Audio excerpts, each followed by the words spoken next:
Aujourd'hui, nous allons aborder le sujet de l'attachement et ne pas en faire notre ennemi. Découvrir d'où il vient, qui il est et comment il peut être transformé en quelque chose de différent. Ça vous convient? Ça va? Très bien. Je vois aussi que nos amis nous ont rejoints, nos amis de la source guérissante nous ont rejoints. Hein? Coucou les amis de tout partout, tout partout. Je suis très heureuse de vous avoir encore avec nous ce matin. Cher Taël, cher Sangha, chers amis merveilleux qui sont là, nous sommes aujourd'hui, samedi 18 juillet 2020, à la Maison de l'Inspire pendant notre retraite d'été, pas encore ouverte pour le public. C'est important de donner les références pour qu'on sache quand et où nous sommes. C'est important. Notre vie est un trésor. Elle nous a été offerte par nos parents. Elle nous a été offerte par tous nos ascendants. Elle a été soutenue par le monde qui nous entoure. Nous avons toujours eu de quoi manger, de quoi boire, de quoi nous abriter et fortement aimés, sinon nous ne pourrions pas être là. Vous connaissez mon grand amour pour la vision profonde sur les ancêtres et j'espère que vous avez pu mettre en pratique déjà, explorer ces directions. Lorsque nous venons au monde, nous avons en nous une peur monumentale parce que nous changeons complètement de lieu. Nous sommes confrontés à des sensations que nous n'avons jamais éprouvées jusqu'à présent. Et nous n'avons plus d'abri. Nous sommes des migrants. Nous sommes poussés hors de notre paradis, obligés de vivre quelque chose que nous ne souhaitons pas vivre. Au fond de nous, si on nous demandait notre avis, on resterait à l'abri dans le ventre de maman, près de son cœur. Donc, nous sommes des personnes qui avons à affronter l'existence et à découvrir que dans cette existence, il y a des vrais trésors et que nous sommes des personnes extrêmement privilégiées. Nous avons une chance extraordinaire de vivre ce que nous vivons. Donc, nous rencontrons cela et cela crée en nous une peur immense de ne pas pouvoir survivre. Nous ne sommes pas sûrs du tout de pouvoir survivre. Un enfant qui vient naître, s'il est abandonné comme ça, il n'a pas de solution, pas de possibilité de survie. Et nous le savons. Lorsque nous venons au monde, nous savons cela déjà, que sans secours, nous ne vivrons pas. Donc nous mettons en route, nous essayons de toutes nos forces d'attirer l'attention sur nous. Nous allons chercher à tout prix, j'ai bien dit, à tout prix. Nous allons chercher à tout prix un moyen d'être sauvé, pas moi, d'être sauvé, soutenu, compris, aimé, nourri, abrité. Et cela pour notre existence tout entière. Je fais beaucoup plus court que pour l'enseignement sur la peur originelle et le désir originel. Vous pouvez vous référer à ces enseignements, ils sont enregistrés déjà. Et nous allons essayer de mettre au point une stratégie pour attirer l'attention de nos bienfaiteurs, de ceux qui nous ont donné la vie et de ceux qui vont nous nourrir. Ils ne sont pas les mêmes, ça n'a pas d'importance. L'essentiel, c'est de reconnaître que ce sont des bienfaiteurs, parce que sans eux, nous ne serions pas là, c'est sûr.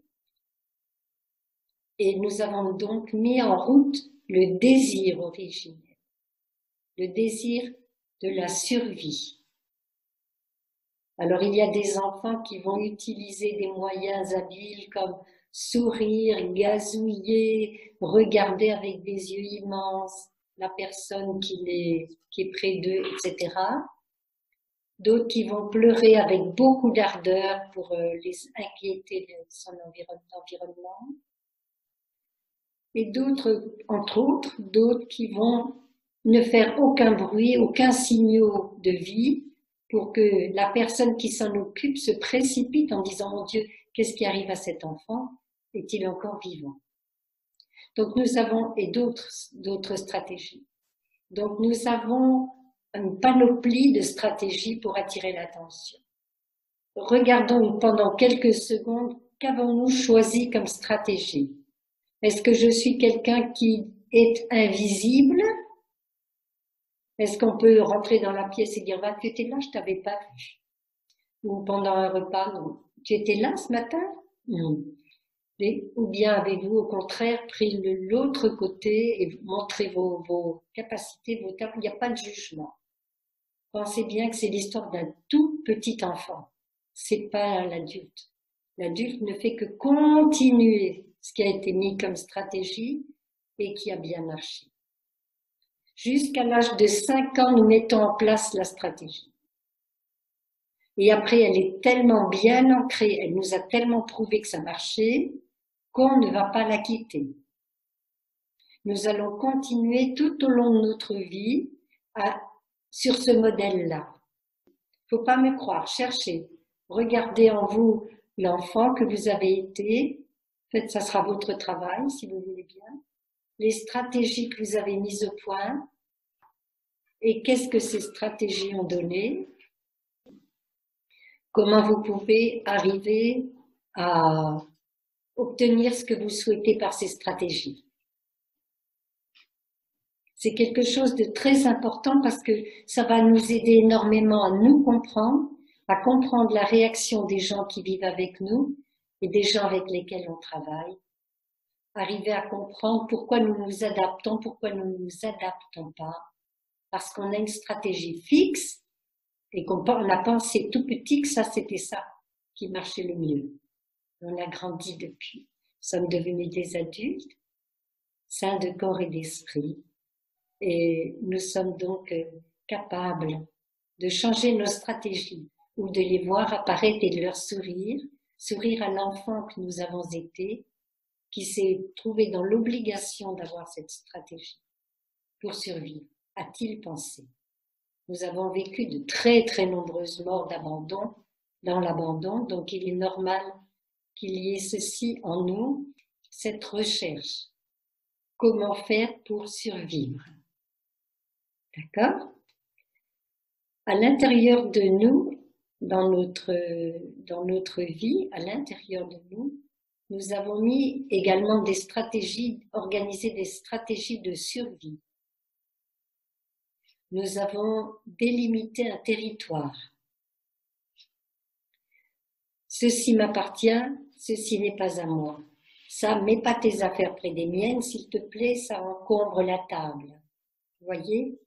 Comment a-t-il fait pour me voler ma place de parking? J'étais en train de venir pour m'installer là. Non, mais il est passé devant moi dans la ligne que je faisais. Alors maintenant, en plus, c'est difficile à faire, mais on y arrive peut-être. 1,50 m et il s'est quand même glissé entre moi et la personne qui est devant et je fais la queue depuis tellement longtemps. Je rentre dans la maison, ça n'a pas mon odeur. Quelqu'un est passé, a fumé ou a mis de l'encens ou a modifié mon odeur, l'odeur de mon territoire, de mon terrier. Qui s'est permis une chose pareille? Nous sommes des animaux. Nous sommes des animaux qui vivons en communauté. Nous avons beaucoup de chance de ça. Les animaux qui vivent en communauté. Mais nous avons la capacité en tant qu'êtres humains de nous éveiller et de devenir autre chose que des animaux. Élevés par des animaux, nous développons nos capacités, nos qualités d'animal. Très bien. Un enfant élevé par des loups devient forcément quelqu'un qui ressemble beaucoup au groupe des loups auxquels il a appartenu. C'est une réalité scientifique. Nous avons eu la chance d'avoir des parents, des amis, des nourrices, je sais pas, des grands-parents qui se sont occupés de nous, qui nous ont entourés, qui nous ont élevés, qui nous ont donné à manger, qui nous ont protégés, et nous sommes devenus ce que nous sommes. Un adulte, une adulte. Belle, beau, plein de courage, plein d'amour, plein de capacité. Cette personne-là a la capacité de devenir un Bouddha. Cette personne-là a la capacité de s'éveiller pleinement, de quitter les défenses de territoire, de comprendre le mécanisme et de lâcher prise. Quand nous nous trouvons dans une situation, nous avons trois possibilités. Saisir, repousser ou rester neutre. On peut prendre un exemple simple. Devant quelque chose, que quelqu'un vous tend quelque chose à manger, si nous aimons, si vous aimez, vous allez vous en saisir. Si vous ne l'aimez pas, vous allez dire « oh non merci », avec en plus une expression corporelle qui va être très claire. C'est la répulsion, le refus, le rejet, ou bien une attitude neutre parce que bon, voilà, hein, c'est pas quelque chose qui m'intéresse du tout, qui me passionne. Donc c'est très important de regarder comment nous agissons dans notre vie quotidienne, parce que ça va être la base de l'attachement.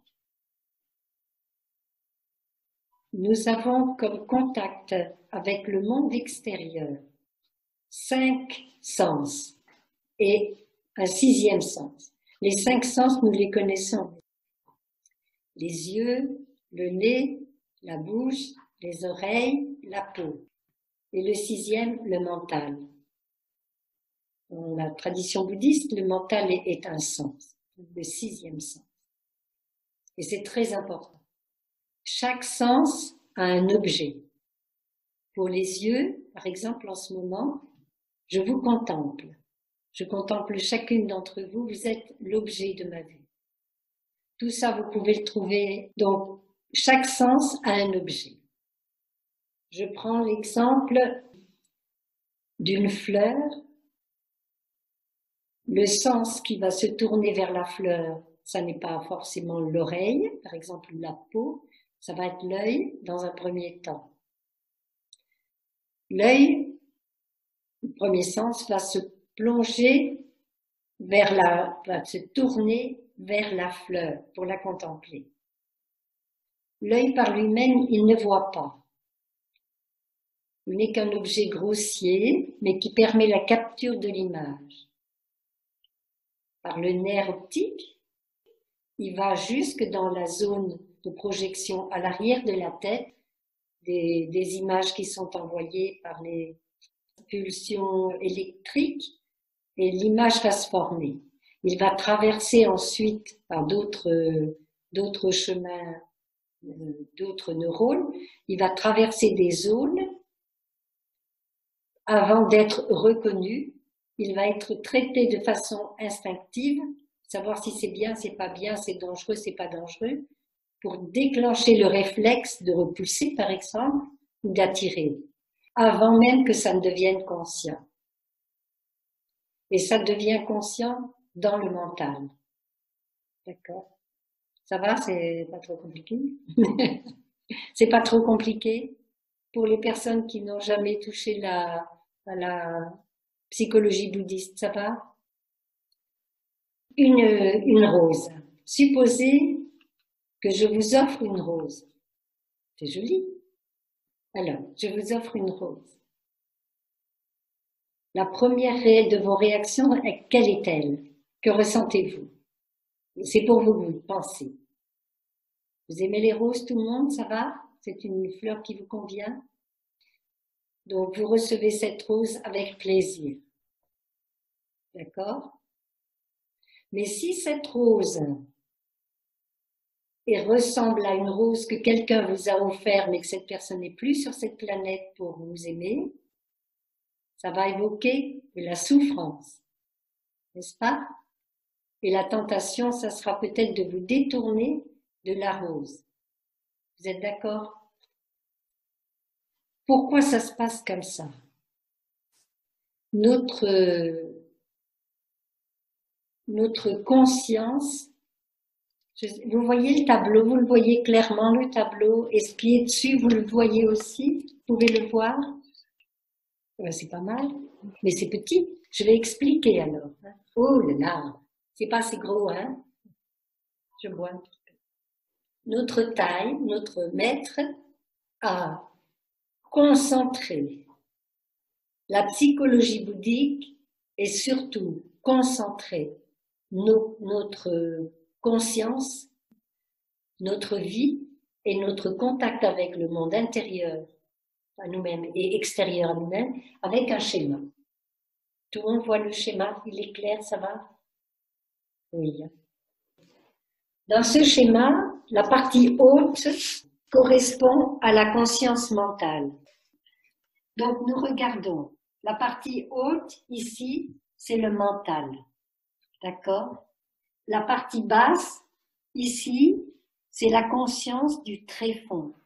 C'est une conscience qui est très importante parce qu'elle comprend notre conscience là, hein, notre conscience individuelle et notre conscience collective.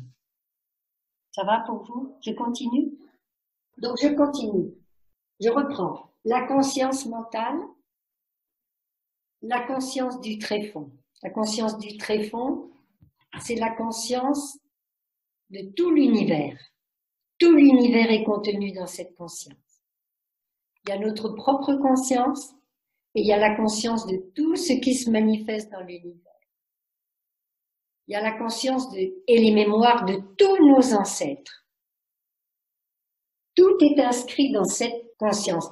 Et elle se trouve où, cette conscience totale? Elle se trouve à quel endroit? Dans chaque cellule de notre corps. Il n'y a pas de lieu spécifique pour ça. Dans l'ADN, dans tout ce qui nous a été transmis par les ancêtres, les chromosomes.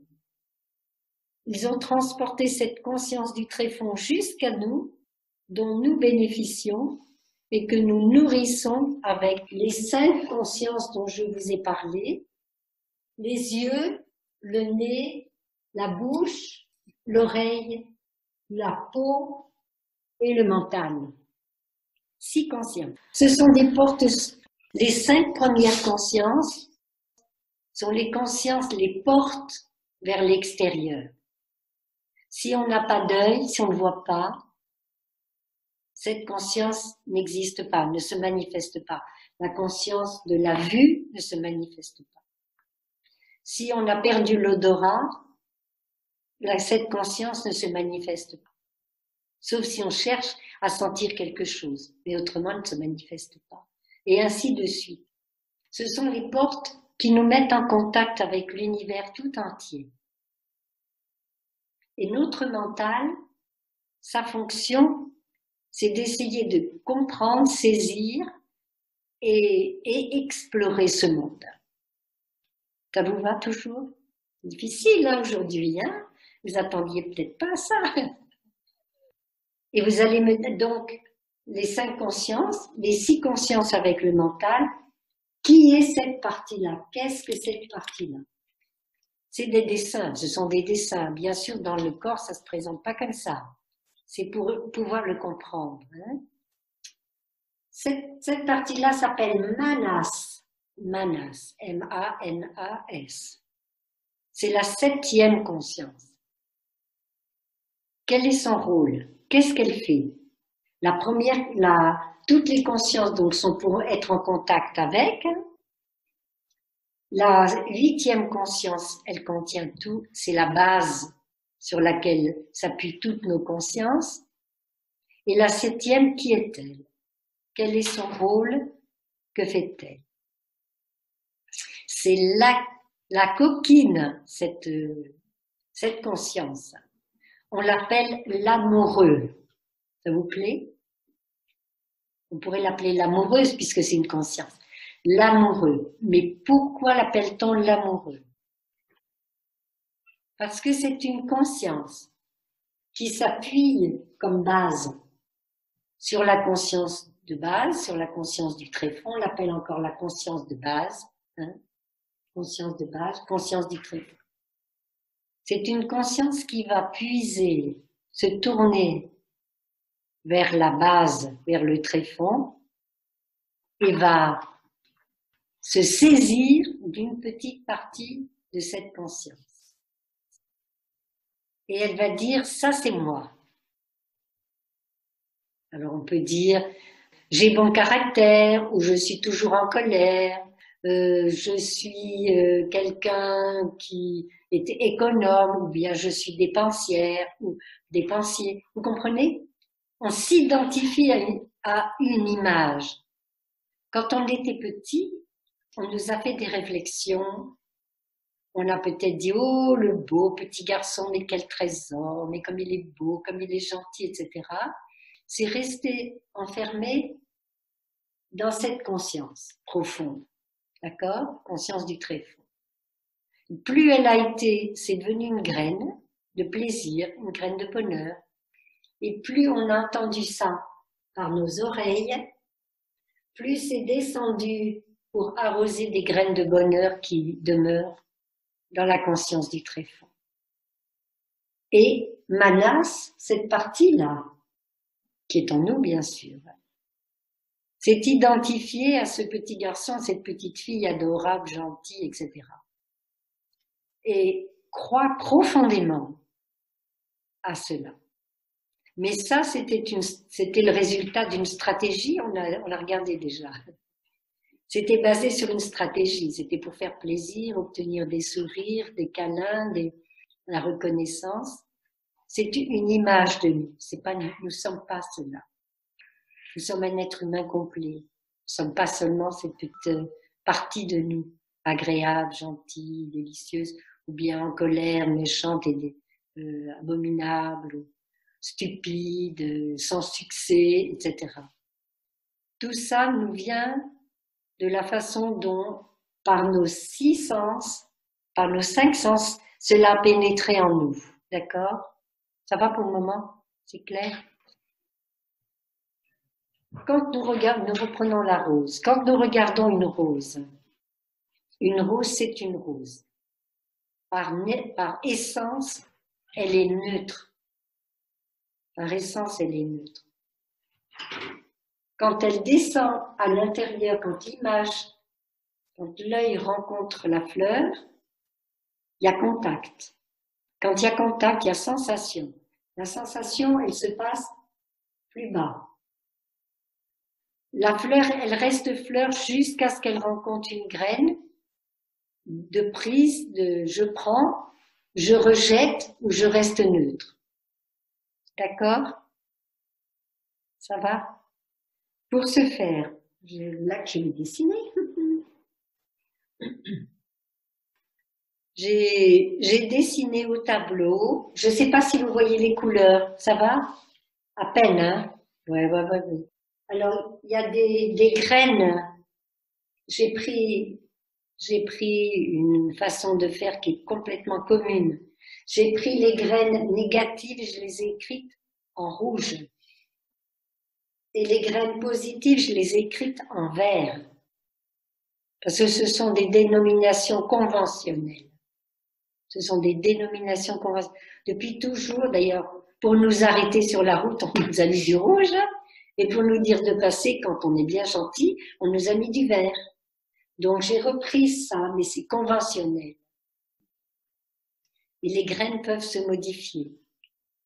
Elles vivent dans un contexte qui change sans arrêt. Jour et nuit, la 8e conscience travaille et la 7e conscience travaille, nuit et jour. Le mental se repose aussi pendant la nuit ou de temps en temps dans la journée. Peut avoir des moments de repos. Alors je vais prendre du verre. On va faire l'expérience de quelque chose d'agréable. Je regarde l'heure parce que notre œil rencontre la fleur. D'accord?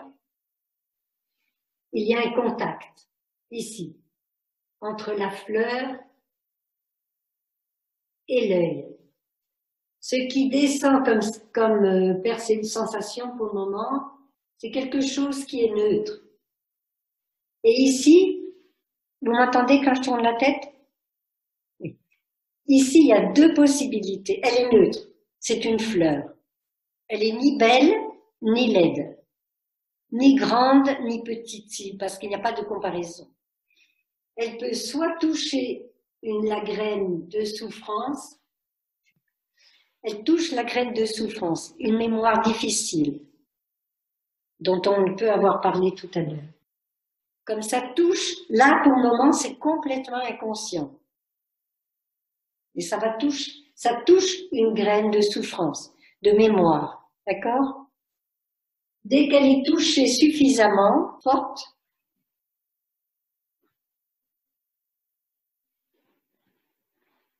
elle arrive jusqu'au mental, si elle est suffisamment forte, parce qu'il y a des milliers de stimulations qui n'arrivent jamais dans notre mental et qui restent et qui sont gérées au niveau de la 8e conscience du tréfonds. Elle arrive et ici c'est souffrance. Ça peut être colère, ça peut être désespoir, ça peut être amertume, ça peut être beaucoup de graines négatives qui peuvent être touchées. Alors elle peut être touchée et elle devient consciente quand elle arrive dans le mental. On pense, ah, c'est une rose, j'ai trop de souffrance, je me souviens de ça, c'est terrible. D'accord? Si nous sommes quelqu'un qui n'avons pas de pratique, qui ne connaissons pas la pratique, nous allons ruminer, nous allons nous souvenir, sortir de la mémoire du tréfonds tout ce qui est relié à cet incident, à cette souffrance. Nous sommes dans la rumination, d'accord? Et la rumination, c'est l'amoureux. Oui, on m'a fait de la misère, il m'a abandonné, elle m'a abandonné, elle m'a offert cette rose, non. Vous comprenez? Il y a rumination.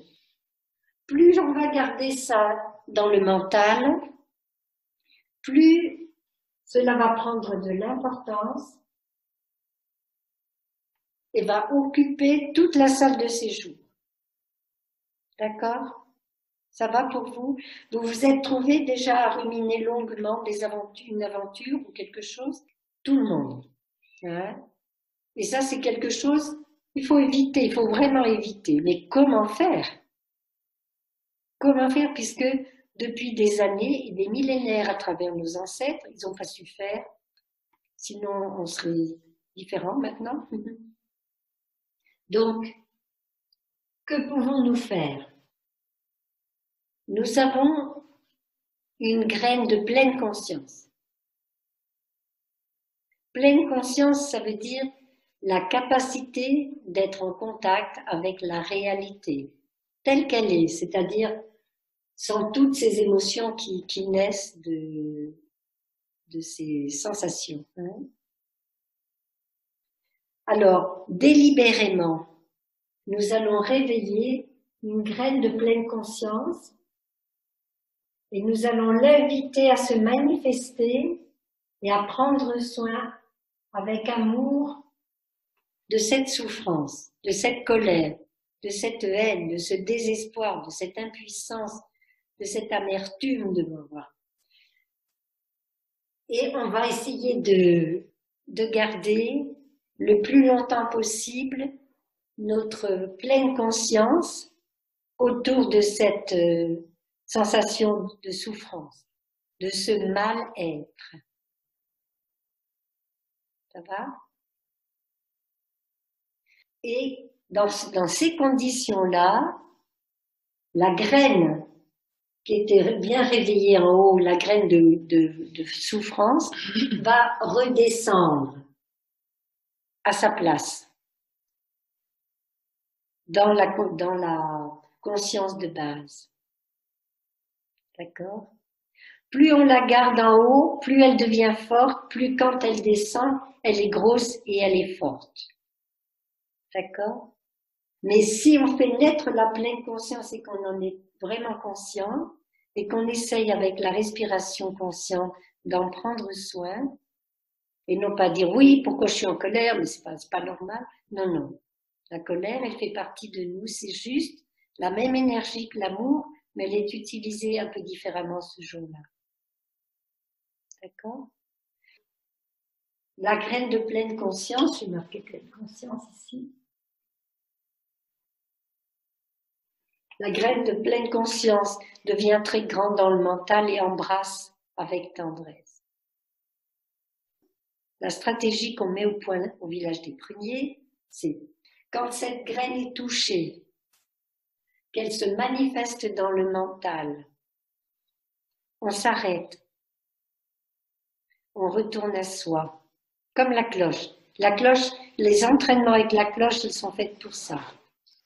Donc, on retourne à soi, on respire, c'est-à-dire on retourne à soi pour de vrai, on retourne dans sa respiration, dans son île intérieure. Dans la respiration, on la reconnaît. Ah, c'est ma colère, c'est mon impuissance, c'est mon désespoir qui est là. Je te reconnais. On la reconnaît. On ne la repousse pas. On ne la nie pas. On ne la développe pas. On ne s'y attache pas pour discuter avec. Juste avec le souffle et la présence, on va l'embrasser. J'y arrive pas tout le temps, mais j'essaye. C'est vraiment ma pratique. Et vous verrez, ça passe très vite. Plus vous pratiquez, plus ça passe. Et vous découragez pas, ça met quelquefois des années, mais ça passe. Donc, on a devant nous beaucoup de joie et de bonheur. Et à partir du moment où, comme tout est impermanent, ce mal-être ne va pas durer. S'il vous plaît, souvenez-vous de cela. Rien ne demeure sans nourriture. Le mal-être, il va disparaître. Si je l'embrasse, si je prends soin de la personne blessée en moi, de l'enfant, souvent, de l'enfant, de la fillette, ou pardon, des petits gars, des garçons aussi, les messieurs qui sont à Père de l'eau. On prend soin de l'enfant en nous. On l'embrasse, on l'écoute, mais on ne le laisse pas tourner en rond avec sa souffrance. Cela va redescendre. Et on change de disque, on change de CD d'Italie. C'est-à-dire, on essaye de réanimer dans cette conscience du mental, la sixième, on a plein de belles graines là. On a plein de belles graines. On a déjà réveillé la graine d'amour pour l'enfant qui souffre, mais ça reste encore lié à la souffrance. Et alors, on peut réveiller une graine de bonheur, une graine de joie, de la compassion, de l'amour, en pensant à tous ceux qui ont des difficultés. On peut ouvrir notre champ de vision, retourner à l'été merveilleux qui nous entoure, arroser cette graine de bonheur qui est là. Et le paysage intérieur va complètement changer. D'accord? Lorsqu'une graine se manifeste dans le mental et qu'on n'en prend pas soin et qu'on n'a pas la possibilité, parce qu'on ne sait pas, ou qu'on n'a pas le temps, ou qu'on n'est pas encore entraîné suffisamment, à prendre soin de cette graine de souffrance qui se manifeste, cette manifestation dans notre mental, donc on est conscient, c'est la conscience mentale, on en est vraiment conscient. Ça devient une formation mentale. Et plus on la garde, plus cette formation mentale devient solide et plus le nœud de souffrance devient intriqué. D'accord? Donc nous avons le moyen de transformer notre souffrance. Nous avons la possibilité de transformer notre souffrance quand elle se manifeste. On va demander un son de cloche.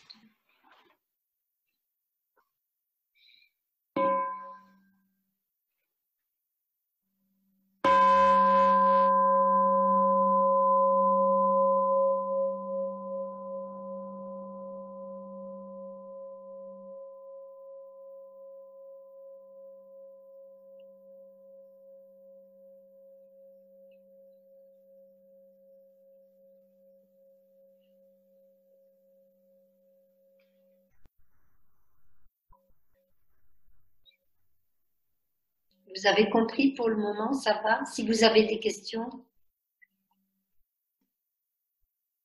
Non, c'est bon. C'est bon, je peux continuer. Nous pouvons prendre des exemples dans notre vie quotidienne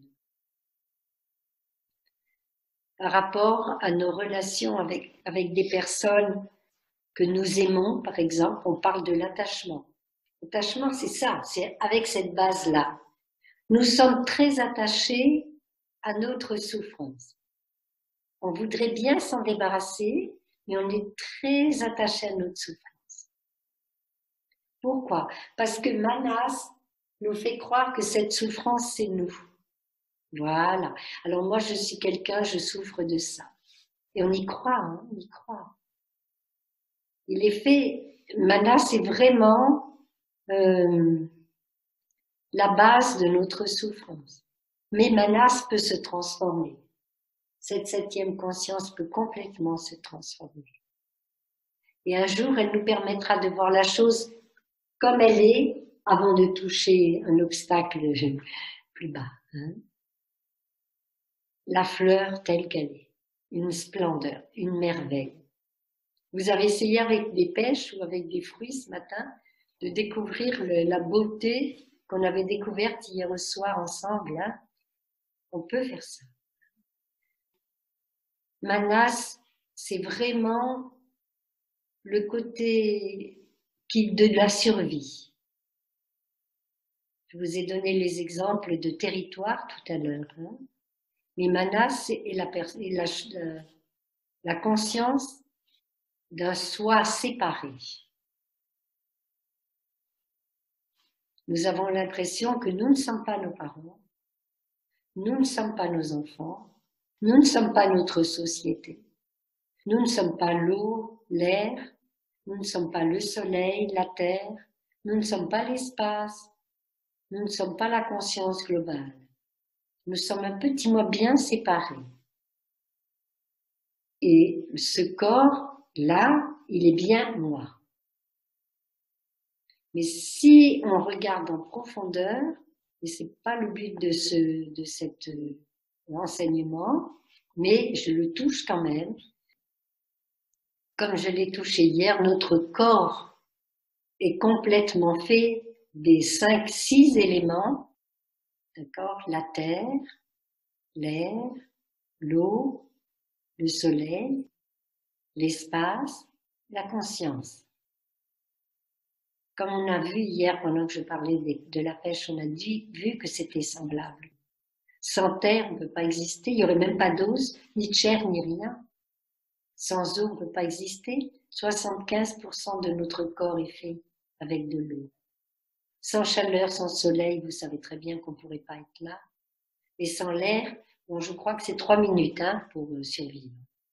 Donc, vous voyez qu'il y a bien peu de chances que nous survivions. Et sans espace, si nous étions écrasés par des murs et des choses comme ça, on ne pourrait pas survivre non plus. Et sans conscience, nous ne sommes pas là. Donc, ce que l'on croit être soi est constitué, merveilleusement constitué par ces 5 et 6 éléments qui sont tissés les uns avec les autres. Nous sommes tissés par l'univers et nous tissons l'univers. Quand je bois, l'eau me tisse. Quand je mange, ce que je mange tisse mon corps. Quand j'urine, je tisse le monde. Quand je respire, je tisse l'air.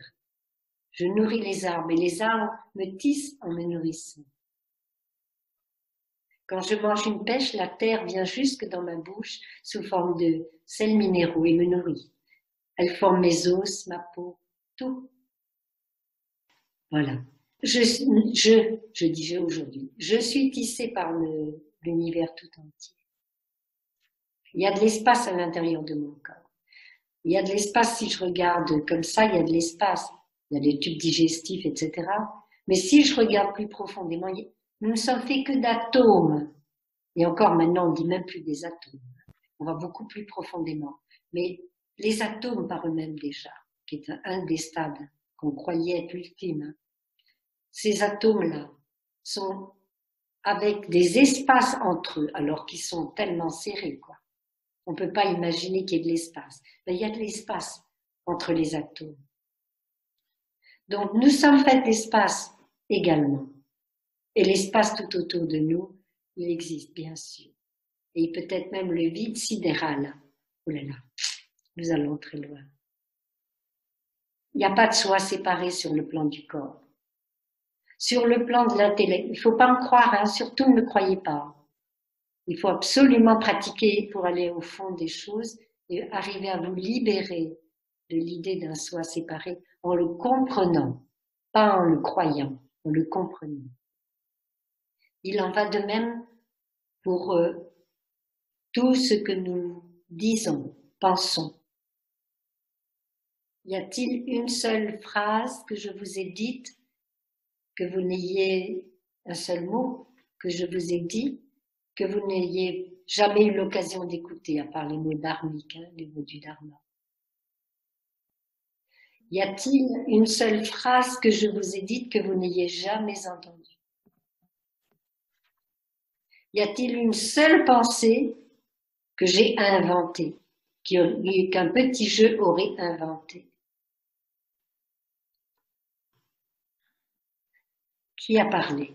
Qui a pris la parole? Qui parle encore? C'est papa, c'est maman, grand-père, grand-mère, les autres grands-pères, autres grand-mères, tous les ancêtres, ma famille, mon professeur, les livres que j'ai lus, rencontre avec Taille, avec Jésus, tout. Et qui parle? Qui parle là? Qui est là pour vous parler? Il y a bien quelqu'un qui s'appelle Cyriaque Nimin. Attention, je ne suis pas un fantôme, vous n'êtes pas des fantômes. Il y a bien quelqu'un, mais il n'y a pas de soi séparé. Il n'y a pas de soi séparé. À chercher, à découvrir. C'est une ouverture, hein? J'ai ouvert une fenêtre, j'ai ouvert des portes pour que vous puissiez explorer. Prenez du temps pour explorer, rendez-vous heureuse, heureux. Prenez du temps pour explorer ça. L'identification à un soi séparé, c'est Manas. C'est celui qui nous fait croire que ce corps, il est nous, il est qu'à nous, quoi. Et que ça, ce verre-là, hein, vous voyez bien, il est complètement identique aux autres. Eh ben, c'est le mien, puis on n'a pas intérêt à me le prendre. Attention, sœur Tindo, hein, tu prendras bien soin de ça, hein, c'est à moi. Hein. Voilà. Manas, c'est notre protection, c'est notre défense, notre défenseur, mais de façon rustre, hein, de façon animale, au niveau de l'animal. D'accord? Et nous pouvons transcender ça. À partir du moment où on commence à comprendre qu'en fait, ce corps appartient à tout l'univers, mais que tout l'univers est dans mon corps, mais que je suis dans tout l'univers. Je suis descendante du soleil comme vous. Notre papa soleil n'est pas là. Si la Terre venait à s'arrêter ou à disparaître, on ne serait plus là. Donc, nous avons un lien très intense et quand même des personnalités différentes. Sur quoi ces personnalités sont-elles basées? Ces personnalités sont basées sur des habitudes d'énergie. C'est difficile aujourd'hui, mon enseignement. J'ai lu une phrase du Dalai Lama qui disait « Ce que nous appelons personnalité ou caractère ne sont qu'une série d'énergies d'habitude. » Vous voyez un peu comme les choses sont différentes. Comme Manas nous mène par le bout du nez. Il nous fait croire que nous sommes cela. Dans la partie haute, oui, je veux bien un son de cloche.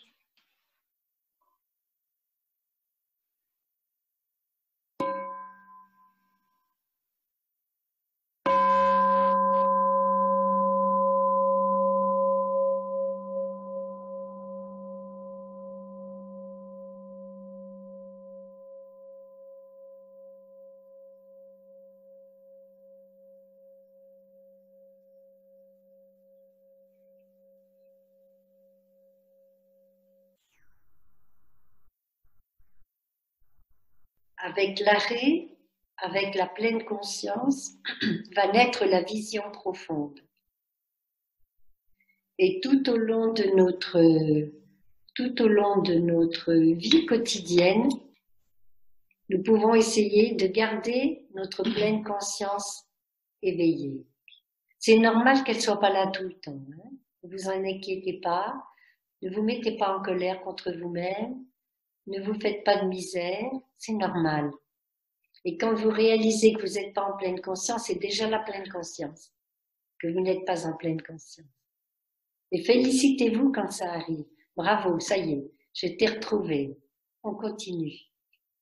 Cette pleine conscience va nous aider à avoir une vision profonde et va pouvoir nous aider à cultiver correctement notre jardin.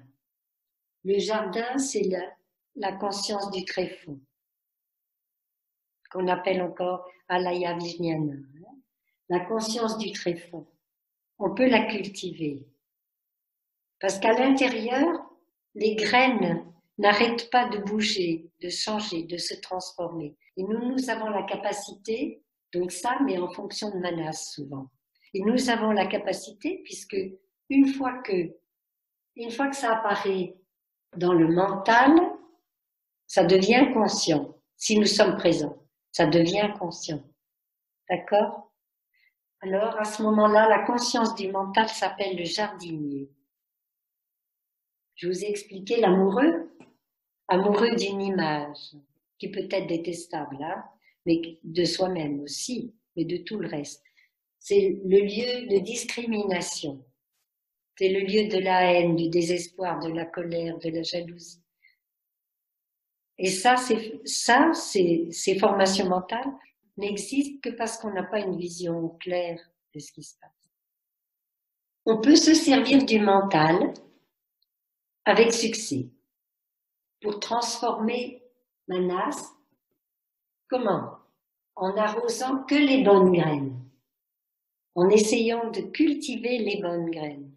La bonté, la générosité, l'amour, le soin à l'autre, etc. Vous les connaissez, vous en avez beaucoup, les bonnes graines. Et chaque fois qu'une autre graine négative monte, stop, je prends soin de toi. Tu n'es pas indésirable, je sais que tu habites en bas, dans la cave, mais je veux m'occuper de toi pour pas que tu prennes toute la place, parce que tu vas grossir beaucoup en bas, j'aurai de plus en plus de graines de colère, de désespoir. C'est pour ça qu'il ne faut pas taper sur un oreiller pour sortir sa colère. C'est pas la bonne solution, hein. Faites pas ça parce que vous l'aggravez. Pas ici, vous avez l'impression d'aller mieux, vous êtes fatigué. Physiquement, vous êtes soulagé, mais là-dessous, hein, ça devient un volcan, progressivement. Donc, c'est pas une bonne solution. D'accord? Donc, quand ça apparaît dans le mental, vous pouvez cultiver les belles choses. Et là, nous allons rentrer dans une pratique qui s'appelle les 4 diligences. Ça va toujours? C'est pas trop compliqué? C'est très théorique aujourd'hui, hein? Bon. Les 4 diligences, c'est facile. Quand quelque chose de beau, de douloureux apparaît dans notre mental, on en prend soin et on le fait redescendre. C'est ce qu'on a déjà vu. D'accord? La deuxième, on sait qu'on a des graines de souffrance en nous. On évite d'aller les chercher quand on n'a rien à faire ou quand on a un petit ennui. On évite d'aller les chercher pour les faire remonter dans la conscience. On fait ça avec amour, hein, avec amour, tendresse. Quand quelque chose de beau apparaît dans notre mental, on le garde le plus longtemps possible pour que la graine en bas grossisse et nourrisse les autres graines de beauté. On peut inviter la compassion, l'amour, la joie de vivre et tout en même temps, toutes les graines, les belles graines ensemble, et être conscient, consciente de ça. L'embrasser, les développer. D'accord? Et la dernière des 4 diligences, donc la 4e, je sais que j'ai des graines merveilleuses au fond de ma conscience du tréfonds. Ça va pas bien ou c'est neutre, je les réveille, je les fais monter dans mon mental, je les cultive. Je fais remonter dans le mental les souvenirs qui sont beaux. Lorsque nous accompagnons des personnes en fin de vie, c'est ce qu'il faut faire. Il faut essayer de garder dans le mental que ce qui est beau et positif. Tout ce que la personne a fait de beau, tout ce que la personne a dit de beau, tout ce que la personne a pensé, les poèmes, les chants qu'elle a chantés, les enfants qu'elle a élevés, etc. C'est notre pratique. Et là, nous sommes un bon jardinier, parce que nous sommes capables de reconnaître les graines positives et les graines négatives et de les distinguer les unes des autres et d'y mettre un terme. L'attachement à nos idées. Comme je vous ai dit tout à l'heure, qui a parlé? Il n'y avait pas de sœur Elisabeth qui parlait vraiment. C'était la réunion de tout ce que j'avais reçu qui m'était offert de vous offrir à ce moment-là. Et nous sommes attachés à nos idées. Les choses doivent être comme ça et pas autrement. On doit se tenir comme ça et pas autrement. On ne doit pas parler de cette manière-là. On ne doit pas faire telle et telle chose, penser telle et telle chose, dire telle et telle chose. Cet attachement-là, ces règles-là nous ont été offertes par nos ancêtres, une très grande lignée d'ancêtres, à la fois génétique et spirituelle, pour pouvoir être acceptés dans le monde dans lequel nous vivons. Sinon, nous ne pouvons pas être acceptés, nous serons rejetés.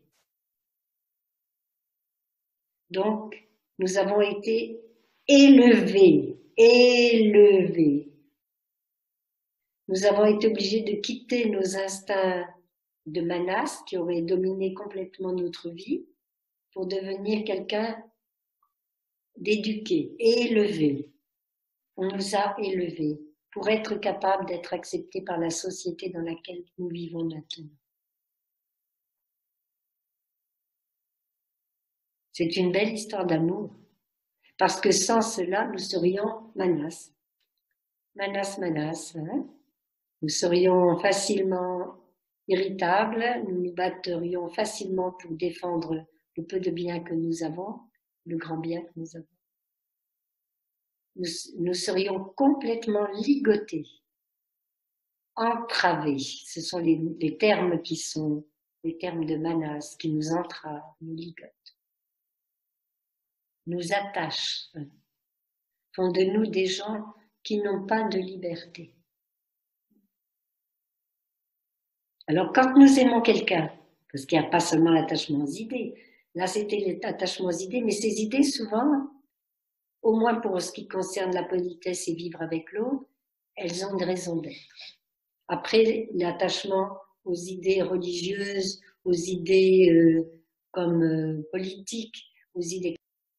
Voilà, hein. Il y a la possibilité de voir autrement. Hein. Et pour ça, je vous demande, si pour vous, d'écouter peut-être les 14 entraînements lorsqu'ils seront offerts à 6 heures du matin, mercredi matin, je pense. Quand? Pas le prochain, hein. Le prochain en français? Non, dans 15 jours. Dans 15 jours en français. un mercredi matin. Ou bien si vous avez le livre, bien sûr. Et de voir comment l'attachement à nos pensées entraîne la colère, la haine, le désespoir, la guerre, la violence, la discrimination. Cet attachement est dangereux. L'attachement aux idées est quelque chose de dangereux. Il faut savoir ce qui est bien, savoir ce qui est pas bien.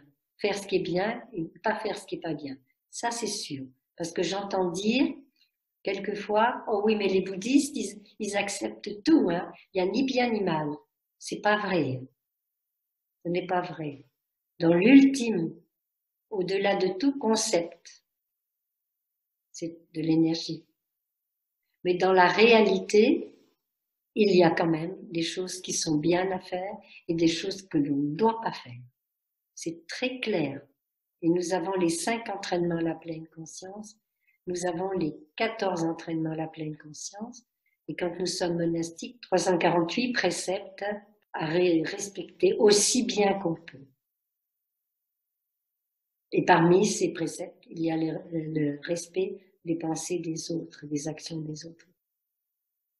Quand on est amoureux, on est tous concernés. Quand on aime quelqu'un, nous sommes attachés. Ça a pu commencer par les yeux, on a pu voir quelqu'un merveilleux. Ça a pu commencer par les oreilles, oh quelle voix délicieuse, ou quelle parole merveilleuse. Ça a pu commencer par l'odorat, un parfum particulier, par les sens, le toucher, le contact avec quelqu'un. Il y a quelque chose qui se passe, qui va modifier complètement notre vie. C'est lui, c'est elle, personne d'autre. Maintenant, ils peuvent se présenter 1000, je sais qui est la personne. Et nous allons mettre en route le désir et la volition.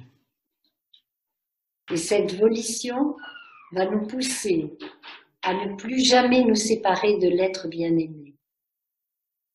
Quelle que soit la manière, je veux qu'elle reste là. J'ai besoin de lui, j'ai besoin d'elle. Je ne peux pas imaginer ma vie sans lui, je ne peux pas imaginer ma vie sans elle. Qui parle? Manas. C'est Manas qui croit ça. Donc, c'est Manas qui nous fait croire, parce que ça y est, on pense avoir trouvé cette personne, la personne que l'on aime. On pense qu'elle est là, on pense qu'on ne peut pas s'en séparer, on pense que il, elle est l'air de notre vie, l'air qu'on respire. Et notre maître nous dit que, j'aime bien l'expression, ce que l'on croit être la chose la plus indispensable à notre vie, qu'on cherche à acquérir par tous les moyens, c'est peut-être ce qui va nous rendre le plus malheureux sur cette planète. Alors soyons prudents. C'est-à-dire, nous ne pouvons pas savoir. Qu'est-ce qui m'attire? Qu'est-ce qui fait que je suis à côté du téléphone? Pourquoi je ne pose plus mon téléphone? Pourquoi je guette le facteur? Pourquoi je ne peux pas m'empêcher d'emmener ma voiture dans le quartier où la personne habite? Pourquoi? Attachement. Manas croit fermement à un petit soi séparé qui a besoin d'un autre soi séparé pour pouvoir vivre et survivre. Mais c'est pas vrai. C'est un piège. Ça ne veut pas dire qu'il ne faut pas aimer. Attention, je parle de l'attachement. C'est un piège. Donc, comment faire pour voir le piège au milieu de ce merveilleux paquet cadeau? Un merveilleux paquet cadeau sur lequel on a mis des rubans, on a mis des fleurs, on a attaché des couronnes. C'est une image de laquelle on est tombé amoureux. C'est une image, c'est pas la personne elle-même. Quand on aura vécu avec cette personne côte à côte, qu'il ou elle se sera brossé les dents à côté de nous, aura dormi, etc., on aura une modification considérable de l'image de la personne. C'est une image. Et nous allons essayer de garder, coûte que coûte, de poser, de coller cette image sur la personne que nous aimons. Pour surtout pas perdre l'image parce qu'elle est trop belle, quoi. Mais quand on découvre ce qui est derrière l'image, quand on découvre ce qui est dans le paquet cadeau, qui peut être merveilleux, mais qui a des défauts, il y a quelque chose en nous de l'image qui est altérée, blessée. On souffre. Dans la première partie, on souffre pas, c'est super. L'attachement au début, c'est délicieux. Surtout s'il est réciproque. Alors ça, s'il est réciproque, c'est la passion, c'est merveilleux. Mais dès que la réalité se manifeste, dès que Manas, malgré ses efforts pour garder une image sur la personne, se rend compte que ça colle pas, on rentre dans le désespoir. La colère, le sentiment d'être trahi, les choses comme ça qui sont extrêmement difficiles à vivre.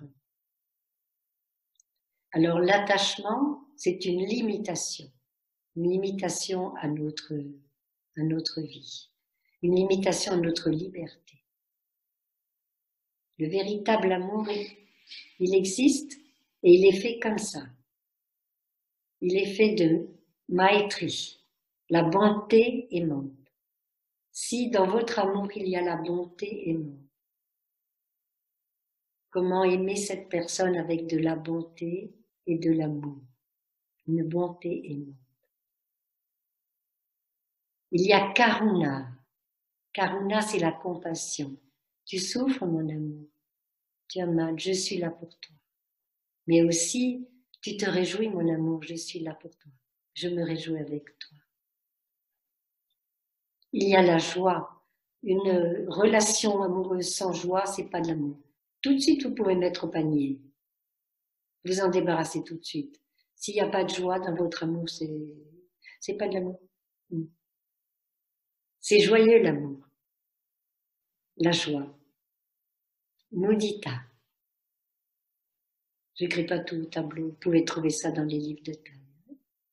Et en dernier, Upeksha. Upeksha, c'est la capacité à aimer tous les êtres. Ne pas focaliser notre amour comme dans la passion sur une seule personne, mais ouvrir notre amour de plus en plus, tout doucement, de plus en plus, jusqu'à embrasser tous les êtres, quels qu'ils soient, quoi qu'ils aient fait, quoi qu'ils aient pensé.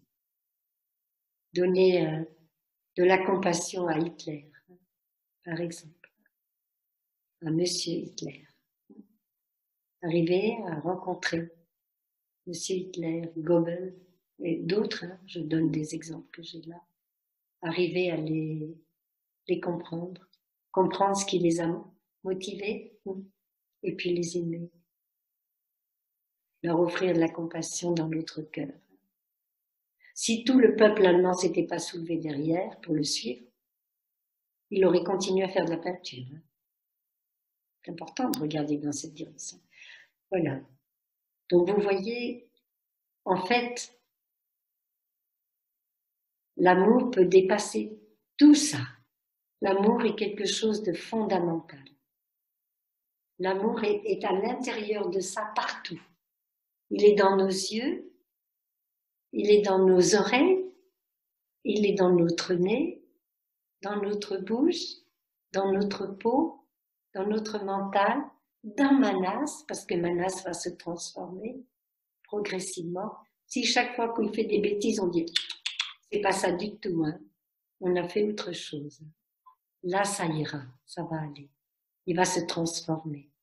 Et là, le réceptacle, cette conscience du tréfonds, cette alaya vijnana, un jour, va pouvoir refléter la beauté du monde telle qu'elle est, sans projection émotionnelle, sans colère, sans violence, et où nous serons en contact avec l'univers tout entier dans sa beauté. Voilà ce que je voulais vous dire ce matin. Je voulais finir par l'amour, bien sûr. Donc, chers amis, je vais inviter François de cloche